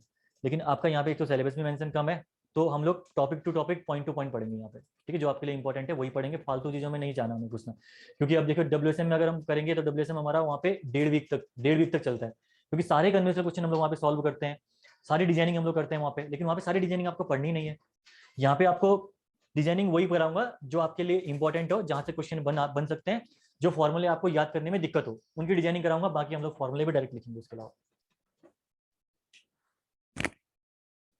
बस मेहनत करो यार, अभी ना देखो 12 अक्टूबर तक ये बढ़ गया है, और 12 अक्टूबर के बाद आपका एग्जाम मुझे नहीं लगता कि नवंबर में ही करवाएंगे, आगे चले जाएगा। जितना मतलब पॉसिबिलिटी तो यही लगेगी जनवरी फरवरी, क्योंकि आचार संहिता भी लगेगी अभी, तो मार्च के बाद भी हो सकता है, या दिसंबर में करवा दिया तो दिसंबर में स्लॉट, दिसंबर में ही खाली है, जनवरी से तो आचार संहिता लग जाएगी, तो दिसंबर का स्लॉट, अब दिसंबर आप भी अक्टूबर 15 तक अगर आपका एग्जाम करवा रहे हैं, तो अक्टूबर 15 तक अगर आपका ये फॉर्म ही भरवा रहे हैं, तो फिर 1 महीने में 2 महीने में करवा तो नहीं पाएंगे जितना मुझे लगता है। और 8 साल बाद पोस्ट आई है, मुझे लगता भी नहीं है कि इतना करवाना चाहिए ऐसे, क्योंकि इतने टाइम बाद पोस्ट आ रखी है तो बच्चों को टाइम तो दो पढ़ने के लिए, ठीक है ना। कई बच्चे तो प्रिपरेशन कर रहे हैं, जो जैसे आप लोग पहले निकल रखे हो, कई बच्चे जो अभी जो बीटेक करके आ रहे हैं उनको तो टाइम दो, है ना। तो टाइम देना चाहिए, मुझे लगता है कि 3-4 महीने तो एटलीस्ट देने चाहिए आपको एग्जाम के लिए। और जेई की भी पोस्ट आ रखी है, जेई में आप लोग तो एलिजिबल होंगे नहीं, 900 पोस्टें सुनने में आ रहा है, बच्चे वहाँ मिठाई बांट रहे हैं उन पार्टी वार्टी देने की बात कर रहे हैं वो लोग, वहाँ पे 900 में सबका हो जाएगा उनका तो कल गेट वालों से बात हो रही थी, गेट वाले बोले सर हमको टॉफी खिला दी इन लोगों ने 170 पोस्ट दे दी उनको, 900 पोस्ट तो मैंने कहा भाई आई तो सही, लास्ट टाइम तो 100 ही आई थी, 100 में भी आपका कितना का सिलेक्शन हुआ उस टाइम पे, बहुत सिलेक्शन हो गया था उत्तराखंड से। तो मैंने बोला जो चांसेस तो है कम से कम अपनी स्टेट में लगने के यार, तैयारी कर लो, जितनी भी आई 50 भी आई, आपको तो एक ही पोस्ट चाहिए ना, 170 पोस्ट से क्या मतलब, 900 पोस्ट से क्या मतलब, तैयारी नहीं होगी 1000 पोस्ट आई तब भी नहीं निकाल नहीं पाओगे, तैयारी होगी 50 पोस्ट में भी निकाल पाओगे, ठीक है ना। तो फिर मेरी सीनियर थी पिछली बार, ये SJVN सुना होगा ना आपने, हाँ SJVNL, हाँ उसमें सिलेक्शन हुआ, एक ही पोस्ट थी, EWS की एक ही पोस्ट थी वहाँ पे, उसी में सिलेक्शन हो गया। तो किस्मत है, देख लो, तो वही कह रहा हूँ ना, तो पोस्ट में आपका एक में भी हो सकता है, एक में ही होता है, हाँ वहाँ पे आपका होता है, चांसेस ज्यादा रहते हैं कि एक पोस्ट में, जहाँ पे ज्यादा फॉर्म होंगे ना, बच्चे सारे कूदते हैं आजकल, सभी कूद जाएंगे, जहाँ पे कट ऑफ जानी होगी 100 वो पहुंचा देंगे 150 ठीक है। SSC जेई का हाल देखो ना आजकल कहाँ पहुंचा रखा है इन्होंने, कि मैं जितना याद है मुझे 2016 के टाइम पे, 15 के टाइम पे कट ऑफ आपकी 95, 100 और ऑलमोस्ट सभी बच्चों की क्लियर होती थी कट ऑफ उस टाइम पे। अभी के टाइम पे नॉर्मलाइज करके पेपर टफ आने के बाद भी 130, 126, तो इतना हाई जा रही कट ऑफ उसमें, और सिलेक्शन उसमें नहीं होगा, जो कट ऑफ क्लियर कर रहा है उसका सिलेक्शन नहीं होगा। आपको अगर फाइनल डीबी में मार्क्स लेके आने तो 160, 170 मार्क्स लाने पड़ेंगे, तब जाके आपके वहां, क्योंकि कन्वेंशनल का भरोसा नहीं है ना, कन्वेंशनल में तो आपके मार्क्स आ भी सकते हैं नहीं भी आ सकते हैं, 300 मार्क्स का पेपर होता है, आप पेपर करना स्टार्ट करो, अगर बैठोगे पेपर दिया होगा किसी ने तो 300 पूरा आप कर ही नहीं पाओगे अटेम्प्ट, कितना ही फास्ट लिख लो वहाँ पे अटेम्प्ट नहीं कर पाओगे, 30 नंबर का एक क्वेश्चन लेने में 20-25 मिनट ले लेता है क्वेश्चन, तो 270, 275 ऐसे ही आप लोग फुल अटेम्प्ट कर पाओगे वहाँ पे, और उसमें से आपके 190, 180 मार्क्स आपके ऑन एन एवरेज बनते हैं, मैक्सिमम बच्चों को आगे 210 मार्क्स। तो अगर आपको लीड लेनी होगी तो ऐसे यही लेनी पड़ती है, तो इससे अच्छा तो एक पोस्ट वाले एग्जाम में सही है, डर के हमारे बच्चे भरते नहीं है, जिनका हो गया निकल गए, ठीक है, ये हो गया ना, लिख दिया। नेक्स्ट आगे बढ़िए, अगला आप लोग हेडिंग डालिए डिफरेंट ग्रेड्स ऑफ कंक्रीट, ठीक है, यहाँ से क्वेश्चन पूछेगा एग्जाम में, पूछने के चांसेस हैं, ग्रेड्स ऑफ कंक्रीट आपके कौन कौन से हैं, डिफरेंट ग्रेड्स, ठीक है, डिफरेंट ग्रेड्स ऑफ कंक्रीट।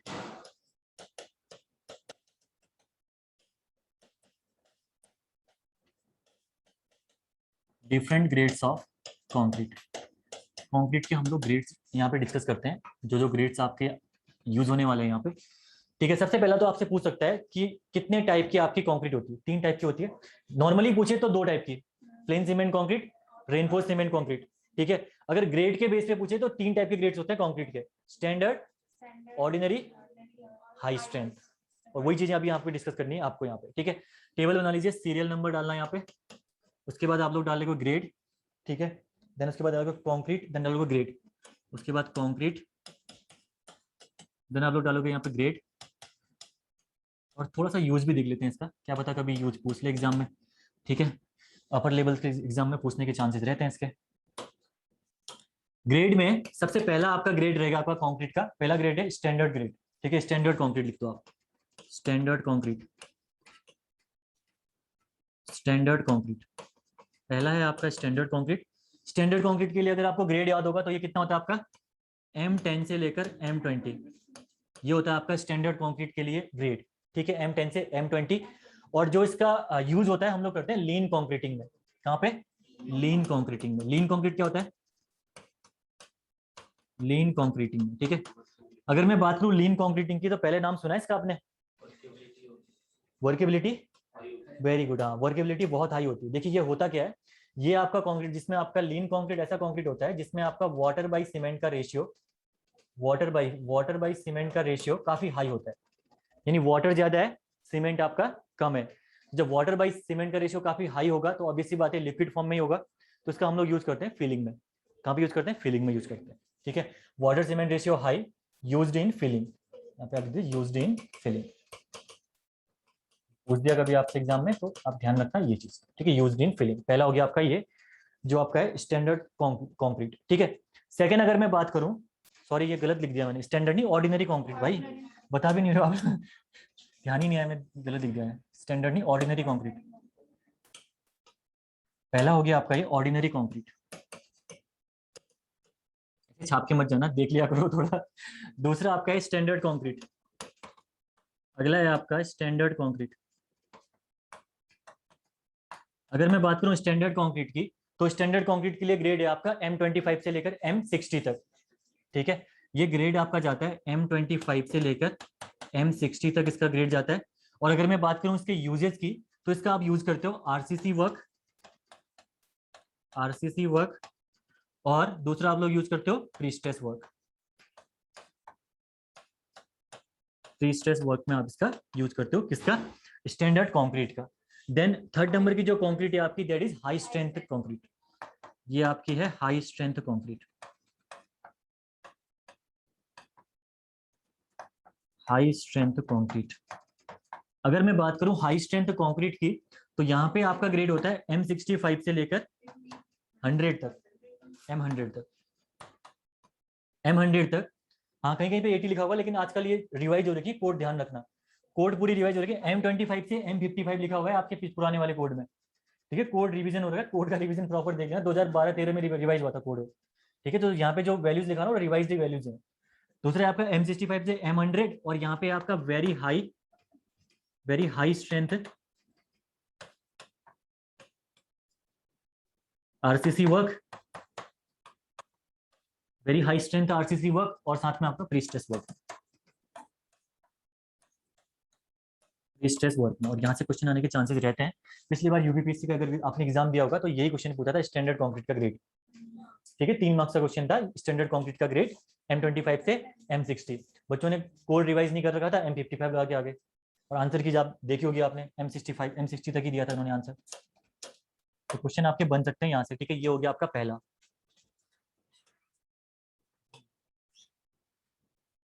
ये हो गया आपका ग्रेड। ठीक है, एक दो क्वेश्चन यहाँ पे काफी इंपॉर्टेंट है जो कि आपके एग्जाम में पूछे जा सकते हैं। पहला तो आपसे पूछेगा minimum grade of concrete used in RCC, हाँ, और दूसरा पूछेगा प्लेन सीमेंट कंक्रीट में। ये कोडल प्रोविजंस के मिनिमम ग्रेड आपके रिकमेंडेड है, जरूरी नहीं कि आप यूज करो ये चीजें। ठीक है ना, रिकमेंडेड आपके जो है वो हम बात कर रहे हैं यहाँ पे। तो बच्चे बोलेंगे कि सर मिनिमम ग्रेड अगर M20 है तो फिर M10 M5 की हम क्यों पढ़ लें? तो नॉर्मल आपका यूज होते हैं M5 M10 भी, ठीक है, लेकिन रिकमेंडेड आपका M20 है और पीसीसी का M15 है। ठीक है, इसके नीचे नोट डाल के लिखना, ये लिख लो पहले, देन नोट डालिए इसके नीचे, नोट डाल के लिखना इसके नीचे, minimum grade of concrete, minimum grade of concrete used in RCC, minimum grade of concrete used in RCC. तो कितना है? M20। ठीक है, अगर आपसे कभी पूछ दिया कंक्रीट के फॉर्म में तो कौन सी कंक्रीट आप लोग मिनिमम यूज करोगे? नहीं, यहां देखो, ये एग्जाम में क्वेश्चन पूछ दिया, यस, ये कंक्रीट आप लोग यूज करोगे, मैक्सिमम आपका आरसीसी में ये यूज होती है। ठीक है, M20 ग्रेड तो ऊपर है, लेकिन मैक्सिमम जो आपकी यूज होती है ये होती है स्टैंडर्ड कंक्रीट आपकी आरसीसी में। ठीक है, आरसीसी में मैक्सिमम आपकी ये यूज होती है, आरसीसी में मोस्टली आपकी यूज होती है, मोस्टली यूज्ड। ठीक है, मैंने लिख दिया यहाँ पे। देन उसके बाद अगला पॉइंट लिखिए, इसमें दूसरा पॉइंट लिखना, minimum grade of concrete used in plane cement concrete, PCC करना सीधे, मिनिमम ग्रेड फॉर पीसीसी। और मिनिमम ग्रेड ऑफ पीसीसी आपकी कितनी है? Yes, M15। और कभी कभी वो एग्जाम में पूछता है, पिछली बार एक क्वेश्चन पूछा था उसने, नॉर्मल जेईई एग्जाम में पूछा था, लेकिन क्या पता पूछ लिया आगे, कि फाउंडेशन में कौन सी कंक्रीट हम लोग यूज करते हैं, ग्रेड्स दे रखे थे। तो फाउंडेशन में आपको पता है हम लोग नॉर्मली पीसीसी ज्यादा यूज करते हैं, तो ग्रेड क्या हो गया आपका? M15। ठीक है, तो क्वेश्चन घुमा के दे तब भी आप लोग कर लेना वहां पे एग्जाम में, ध्यान रखना। तो M15 आपका हो गया पीसीसी के लिए, ब्रैकेट में आप लास्ट में लिख देना फाउंडेशन भी लिख सकते हो आप वहां पे। ठीक है ना, नॉर्मली यूज्ड इन फाउंडेशन लिख देना, तो ताकि आपका क्वेश्चन गलत नहीं होगा। ये हो गया आपका मिनिमम ग्रेड। अब मिनिमम ग्रेड अगर यहाँ पे आई रखा है तो प्री टेंशन और पोस्ट टेंशन का भी कर लेते हैं, ताकि आपका यहीं पे यूज हो जाएगा। तो लिखिए इसके नीचे third point, minimum grade for pre tensioning, minimum grade for pre tensioning. Yes very good, M40। आप लोगों को सारे कॉन्सेप्ट क्लियर है यार, क्यों आ रखे हो? M40 ठीक है, minimum grade for pre tensioning is M40। दूसरा आप लिखिए minimum grade for post tensioning M30। ये हो गया आपका M20 M30। इसके बारे में जो चीजें आपने डिस्कस करी, ऑर्डिनरी स्टैंडर्ड हाई स्ट्रेंथ 10 से 20, 25 से 60 और 65 से 100 आपका हो गया। लीन कंक्रीट में आप यूज करोगे। RCC work, prestress work, very high strength RCC work and prestress work में आप इसका यूज करोगे। इंपॉर्टेंट टेबल है, ध्यान रखना। देन उसके बाद नेक्स्ट हम लोग डिस्कस करते हैं। देखिए अभी आ गया M10 M20 25 60। ये प्रॉपर डिस्कस करते हैं, ये M है क्या आखिर, और 10 क्या है, 20 क्या है। ठीक है, ये भी चीजें डिस्कस कर लेते हैं हम नेक्स्ट वाले में। ठीक है, यहाँ पे देखिए आप, मैं एक एग्जांपल ले रहा हूँ, M5 का लेके बता रहा हूँ मैं आपको। ठीक है, सबके लिए सेम ही रहेगा कॉन्सेप्ट आपका। तो यहाँ पे देखिए, यहाँ पे लिखिए आप M5, यहाँ पे आप लिखिएगा M5। एक सेकंड ना, थोड़ा सा कोने में मत लिख देना, बीच में लिख रहा हूँ मैं इसको। आपका ये हो गया M5। 15 कर दिया मैंने, 5 कर रहा हूँ मैं इसको, क्योंकि इससे आपका ठीक है। अब देखिए M5 में डिस्कस करते हैं, M क्या है, 5 क्या है। ठीक है, ये चीजें आपकी इंपॉर्टेंट है, एग्जाम में क्वेश्चन पूछेगा इससे आपके, तो सभी को पता ही होगा वैसे तो। M में आपका M refers for mixing, that is refer for mixing. ठीक है, कौन सी टाइप की आप लोग मिक्सिंग कर रहे हो, जो चार एग्री हमने जो एलिमेंट्स कंसीडर कर रखे हैं उन चार की मिक्सिंग होगी तभी तो आपका कंक्रीट बनेगा। तो मिक्सिंग आपकी कैसे आपको करनी है, दैट रेफर्स फॉर M। और M में आपका ये दो टाइप की होती है मिक्सिंग। ठीक है, एक मिक्सिंग होती है आपकी नॉमिनल मिक्सिंग, इसको हम लोग बोलते हैं नॉमिनल मिक्स। दूसरा है आपका design mix. Next is design mix. Nominal mix और डिजाइन मिक्स। अगर मैं बात करूं नॉमिनल मिक्सिंग की, तो नॉमिनल मिक्सिंग में इंपॉर्टेंट चीज क्या है, जो इसके क्या क्या होता है नॉमिनल मिक्स आपका। हाँ ये तो ठीक है, ज्यादा स्किल लेवल की रिक्वायरमेंट नहीं होती है। यस वेरी गुड, ये इंपॉर्टेंट है यहाँ पे। जो नॉमिनल मिक्स है, यहाँ पे जो प्रोपोजंस होते हैं आपके प्री डिफाइंड प्रोपोजंस होते हैं। प्रोपोजंस आपसे फिक्स रहेंगे, आपको पहले से दिया होगा, डायरेक्टली आपको यूज करना है। यानी आपको दिया होगा कि इतना सीमेंट आपको यूज करना है, इतना आपको एग्रीगेट यूज करना है, इतना आपको fine fine and coarse aggregate दोनों आपको दिए होंगे, कितने कितने यूज करने अभी देखते हैं। ठीक है, तो यहाँ पे आपके जो मिक्स होता है ये आपका प्री डिफाइंड, प्री डिटरमाइंड या प्री डिफाइंड कर दीजिए आप, predefined mixes. Predefined proportion का प्रोपोजंस करना आपको यहाँ पे, प्री डिफाइंड प्रोपोजंस, प्रोपोजंस। यहाँ पे प्रोपोजंस आपके प्री डिफाइंड होंगे। अब देखिए M5 है, M5 के लिए आपके प्रोपोजंस क्या होते हैं आपके, 1:5:10। ये होता है आपका 1:5:10, यानी 1:5:10 में अगर मैं बात करूं यहाँ पे कौन सा क्या है, तो ये आपका है cement. Very good, cement sand and aggregate, काफी अच्छी क्लास है, सीमेंट सैंड एंड एग्रीगेट। ये हो गया आपका सीमेंट सैंड एंड एग्रीगेट। ठीक है, ये आपका M5 का हो गया। प्री डिफाइंड मिक्सेस के साथ साथ जो इंपॉर्टेंट प्रॉपर्टी यहाँ पे ये है कि यहाँ पे क्वालिटी कंट्रोल की रिक्वायरमेंट नहीं होती। यानी नॉमिनल मिक्सिंग सिंपल सी बात है, आप कहाँ करोगे जहाँ पे माइनर इंपॉर्टेंस ऑफ वर्क है। रफ वर्क अगर आपको कर रहे हो या कहीं पे आपको स्ट्रेंथ की रिक्वायरमेंट बहुत हाई नहीं है, तो वहां पे आप यूज करोगे प्री डिटरमाइंड, ये आपका नॉमिनल मिक्स। तो यहाँ पे quality control is not required, quality control is not required, quality control is not required. ठीक है, अगर मैं बात करूं डिजाइन मिक्स की, तो ऑब्वियसली बात है यहाँ पे आपके प्री डिफाइंड प्रपोजंस हैं, तो वहां पे आप प्रपोजंस को मॉडिफाई कर सकते हो अकॉर्डिंग टू योर रिक्वायरमेंट। ठीक है, proportions can be modified, proportions can be modified according to requirement, according to requirement. ठीक है, और यहाँ पे जो ग्रेड होता है, देखिए जो ग्रेड यहाँ पे होता है M20 या उससे कम का ग्रेड होता है नॉमिनल मिक्सिंग में। ठीक है, नॉमिनल मिक्सिंग में ग्रेड M20 और लोअर। हाँ 25 भी होता है, लेकिन 25 देखिए आपका हाई स्ट्रेंथ कंक्रीट में आपका काउंट होता है, क्योंकि वहां पे आपका, मैं बताता हूँ मैं आपका, सीमेंट और सैंड और आपका जो एग्रीगेट होता है उसका प्रोपोजन काफी हाई होता है उस केस में, तो वो आपका हाई स्ट्रेंथ कंक्रीट में आपका डिफाइंड होता है। ठीक है, अभी मैं बताता हूँ उसको आपको। ये हो गया आपका M20 और लोअर, M20 और लोअर, और यहाँ पे आपका M15 से ज्यादा। यहाँ पे क्वालिटी कंट्रोल की रिक्वायरमेंट होगी। ठीक है, क्योंकि यहाँ पे डिजाइन मिक्सिंग आप वहां पे करोगे जहाँ पे आपको स्ट्रेंथ बहुत हाई चाहिए, ठीक है। तो क्वालिटी कंट्रोल आपको प्रॉपरली वहाँ पे मेंटेन करना है। और साथ में आपका अगर मैं ग्रेड की मैं बात करूँ तो यहाँ पे M25 और एबव, ये ग्रेड आपको यहाँ पे यूज करना है, M25 और एबव ग्रेड, ठीक है। M25 और एबव ग्रेड आपको यहाँ पे यूज करना है, ठीक है। अगर यहाँ पे सभी के प्रपोजन अगर आप देखोगे तो M5 का मैंने यहाँ पे लिखा दिया आपको, M7.5 अगला होता है, M10 अगला होता है, M15 अगला होता है, M20 और M25 नेक्स्ट होता है, ठीक है। M17 का होगा आपका 1:4, यस गुड। और दूसरा M10 का 1:3:6, M15 का 4,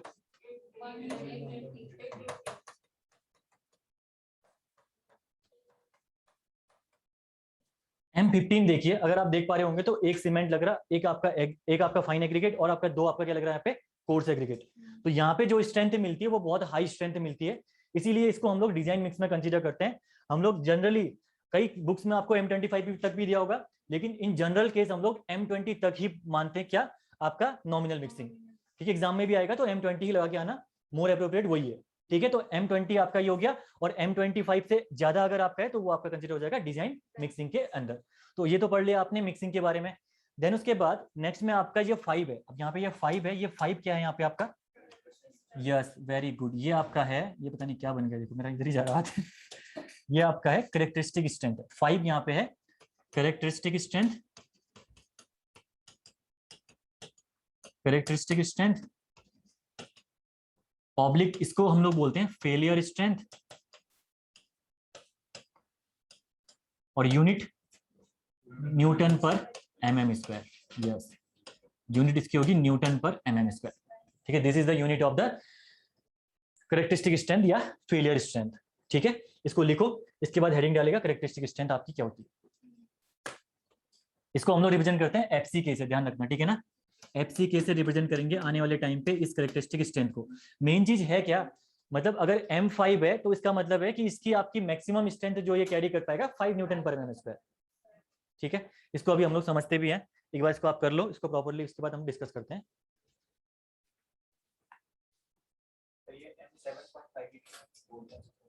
M7.5, हाँ 7.5 आपका M5 के बाद देखिए 7.5 ग्रेड्स इन्होंने यहाँ पे स्पेसिफाई कर रखा है, ठीक है। कोडल प्रोविजन में इन्होंने कोर्स में ग्रेड्स स्पेसिफाई कर रखा है, स्पेसिफिक रीजन तो मैं नहीं बता पाऊंगा क्यों इन्होंने 7.5 इन्होंने कंसीडर कर रखा है, ठीक है। प्रपोजन हम लोग बता सकते हैं कि इतने प्रपोजन इसके होते हैं, ठीक है।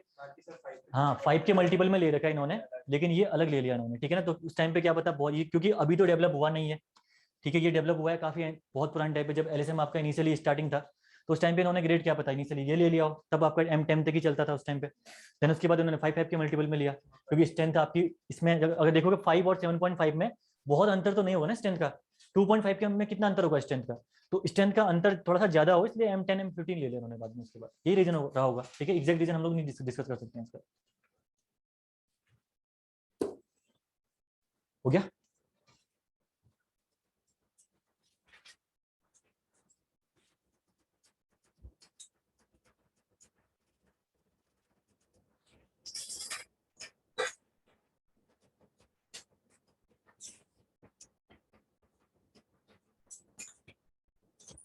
इसके बाद क्या है आप लोगों की क्लास, GS की, अच्छा अच्छा। GS आपकी 2 शिफ्ट में चल रही है, मॉर्निंग और दिन के बाद। GS कितना बचा है, कंप्लीट हो रहा होगा ना तो, ओके।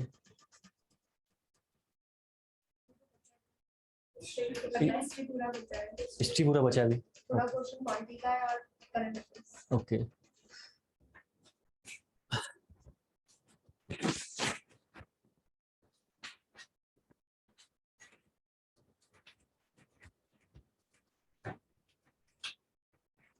इसी बार पास आउट भी कोई, सभी पुराने पहले के पास आउट है, लेटेस्ट पास आउट भी कोई, आप इसी साल पास आउट हो, डिग्री आ गई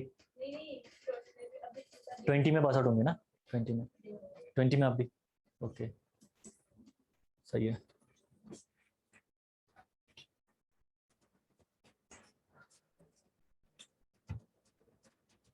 हो गया ना। इसमें लिखना, हेडिंग लिखिएगा characteristic strength, characteristic strength heading डालिएगा नीचे, इसकी डेफिनेशन लिख लेना, क्योंकि डेफिनेशन एग्जैक्ट एग्जाम में पूछता है, फिर समझते हैं उसके बारे में, ठीक है। लिखिए इसके बारे में, पहली डेफिनेशन लिखिए, द वैल्यू ऑफ स्ट्रेंथ, हाँ, the value of strength below which not more than 5% of test results, not more than 5% of test results are expected to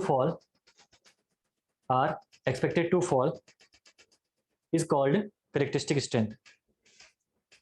Expected to fall is called characteristic strength. ठीक है, एक तो definition आपकी ये हो गई जो कि एग्जाम में आपको पता होगा, प्रीवियस ईयर में लगाया होगा तो डायरेक्टली पूछता है।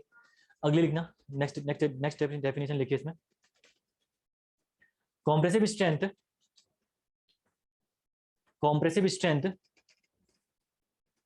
या ब्रैकेट में लिखिए आप failure strength, compressive strength and failure strength in compression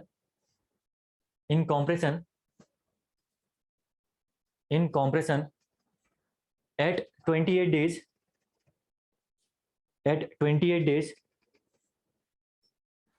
after casting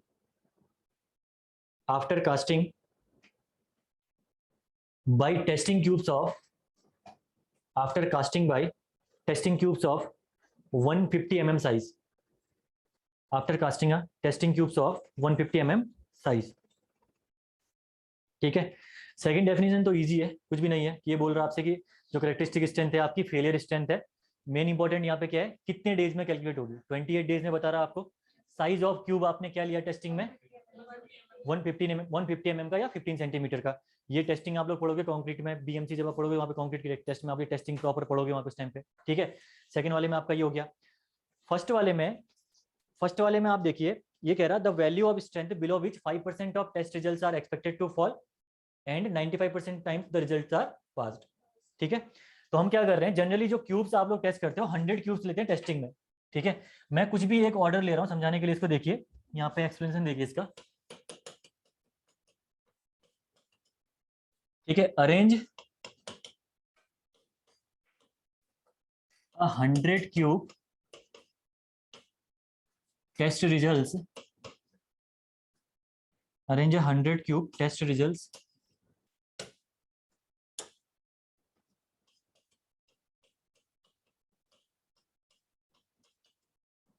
in increasing order। कोई भी आप लोग ले लो डेटा। ठीक है, मैं ले रहा हूं, देखिए डेटा 26, 27, 28, 29, देन ले लिया मैंने यहाँ पे 29.1, फिर मैं ले रहा हूँ 30, उसके बाद मैं ले रहा हूँ 31, 32, ठीक है। 100 आपके क्यूब्स लास्ट तक है, इतनी स्ट्रेंथ है इनकी। ठीक है, अगर मैं यहाँ से आपसे बोलूँ कि आप मुझे यहाँ पे बताइए कैरेक्टरिस्टिक स्ट्रेंथ निकाल के बताइए, तो कैरेक्टरिस्टिक स्ट्रेंथ मुझे बता लोगे यहाँ पे क्या होगी? कैरेक्टरिस्टिक स्ट्रेंथ यहाँ पे कितनी? 30। अगर यहाँ पे आप देखोगे 30 रिजल्ट को, अगर आप देखोगे इस वाले रिजल्ट को, तो यहाँ पे हो क्या रहा है, सिर्फ 5% आपके 5 रिजल्ट ऐसे हैं, 1 2 3 4 5, यानी 5 रिजल्ट इसमें ऐसे हैं जिसमें इसकी स्ट्रेंथ क्यूब की आपकी 30 से कम निकल के आ रही है। बाकी 95% केसेस में आपका क्यूब 30 की स्ट्रेंथ से ज्यादा में फेल हो रहा है। ठीक है, इसी को हम लोग बोलते हैं कैरेक्टरिस्टिक स्ट्रेंथ। ठीक है, तो कैरेक्टरिस्टिक स्ट्रेंथ में क्या होता है, अगर आपने कोई भी ग्रेड ले रखा है और 100 अगर आपने टेस्ट रिजल्ट्स वहां पे लिखे हुए हैं, तो उस केस में सिर्फ और सिर्फ 5 आपके रिजल्ट्स फेल होने चाहिए। जैसे आपने कंक्रीट अगर M20 अगर ले ली, कहीं पे M20 अगर आपने कंक्रीट ले ली, तो 20 से कम आपके रिजल्ट्स कितने आने चाहिए? सिर्फ और सिर्फ 5। और 95 टाइम्स में आपका ये कंक्रीट फेल होनी चाहिए 20 से ऊपर। इसी को हम लोग बोलते हैं कैरेक्टरिस्टिक स्ट्रेंथ। ठीक है, तो यहाँ पे मैं लिख सकता हूं here characteristic strength is, here characteristic strength is 30 newton per mm square, 30 newton per mm square. ठीक है, 30 न्यूटन पर हाँ कुछ भी हो सकता है, जस्ट समझाने के लिए। हाँ, जस्ट समझाने के लिए बना रखा है, कुछ भी हो सकता है, ऑब्वियस सी बात है। ठीक है, वो तो कोई दिक्कत नहीं, मैं जस्ट समझाने के लिए कि कैरेक्टरिस्टिक स्ट्रेंथ आपकी होती क्या है, ये एक्सप्लेनेशन है ओनली। जरूरी तो कुछ भी नहीं हो सकता, 30 आपका कुछ भी हो, 20, 25, 40, ग्रेड के हिसाब से डिपेंड करेगा। अगर आपका ग्रेड, नीचे भी हो सकता है, मैं ये ऑब्वियस सी बात है, ऑब्वियस सी बात है, ठीक है ना। वो चीज, तो ये चीज जस्ट बेसिकली समझाने के लिए है, बस और कुछ नहीं यहाँ पे। तो here characteristic strength is 30 newton per mm square. यहाँ पे आप लिख सकते हो 5% of test results are less than 30 newton per mm square and 95% of test results are more than 30 newton per mm square. ठीक है, तो करेक्टरिस्टिक स्ट्रेंथ यहाँ पे क्या होगी आपकी 30। अगर कहीं पे अगर कोई केस अगर आपका आए तो ऐसे आप लोग चीजें कर सकते हो। ये समझाने के लिए मैंने जस्ट आपको बता दिया कि करेक्टरिस्टिक स्ट्रेंथ आपकी होती क्या है। इसको नोट डाउन कर लीजिए आप लोग।